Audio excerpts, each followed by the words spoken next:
प्रिय, मैं तुम्हारे लिए वह फूल नहीं तोड़ूंगा, लेकिन अगर तुम चाहो तो मैं तुम्हें इसके पीछे का कारण जरूर बताना चाहूंगा। यह पहली पंक्ति पढ़ते हैं, मेरे दिल के हजारों टुकड़े हो गए। फिर भी मैंने पढ़ना जारी रखा। जब तुम कंप्यूटर का इस्तेमाल करती हो तो तुम हमेशा सॉफ्टवेयर प्रोग्राम को गड़बड़ कर देती हो। अंत में तुम स्क्रीन के सामने बैठकर रोती हो। मुझे अपनी उंगलियों को डोट जिंदा रखना पड़ेगा ताकि मैं प्रोग्राम को पुनर्स्थापित करके तुम्हारे कीमती आंसू बहने से रोक सकूं। तुम हमेशा घर की चाबियां गुमा देती हो, इसलिए मुझे दरवाजा खोलने के लिए अपने पैरों को जिंदा रखना पड़ेगा ताकि दरवाजा तोड़कर तुम्हें घर के अंदर ले जा सकूं। तुम यात्रा करना पसंद करती हो, लेकिन हमेशा एक नई जगह में अपना रास्ता भूल जाती हो। मुझे तुम्हें रास्ता दिखाने के लिए अपनी आंखें जिंदा रखनी पड़ेगी। तुम्हें हमेशा ऐंठन होती है जब भी तुम्हार पीरियड हर महीने आता है। मुझे अपनी हथेलियों को जिंदा रखना है ताकि मैं तुम्हारी पेट की ऐंठन को शांत कर सकूं। तुम्हें घर के अंदर रहना पसंद है और मुझे पता है कि तुम अंतर्मुखी व्यक्ति हो।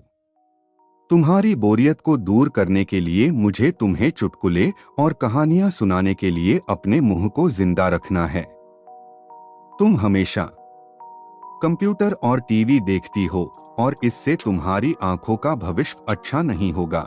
मुझे अपनी आंखों को बचाना होगा ताकि जब हम बूढ़े हो जाएं, तो मैं तुम्हारी आंखें बन सकूं, तुम्हारे सिर से सफेद हो रहे बाल चुन सकूं, तुम्हारे नाखूनों को बिना तुम्हें चोट पहुंचाए काट सकूं।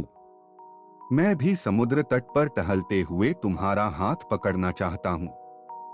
जैसे तुम धूप और सुंदर रेत का आनंद लेती हो और खुशी से गाने गुनगुनाती हो, उसे मैं अपने कानों से सुनना चाहता हूँ। इसलिए मेरे कान जिंदा रहने चाहिए। जब तुम नहा के निकलती हो तो तुम्हारी भीनी भीनी खुशबू को महसूस करने के लिए मेरा नाक जीवित होना चाहिए। इसलिए मेरी प्रिय, जब तक मुझे यकीन नहीं होता कि कोई है जो तुमसे इससे अधिक प्यार करता है, मैं तब तक उस फूल को नहीं तोड़ूंगा। और जिस दिन ऐसा कोई आया जो तुमसे इससे अधिक प्यार करे, मैं खुशी खुशी उस फूल को तोड़ लूंगा। ये पढ़ते ही मेरे आंसू पत्र पर गिरे और उसकी लिखावट की स्याही धुंधली हो गई। मैंने उसे पढ़ना जारी रखा। अब जब तुमने मेरा उत्तर पूरा पढ़ लिया है, अगर तुम संतुष्ट हो, अगर मैंने तुम्हारे दिल को मना लिया हो, तो कृपया सामने का दरवाजा खोलो, क्योंकि मैं बाहर खड़ा हूँ।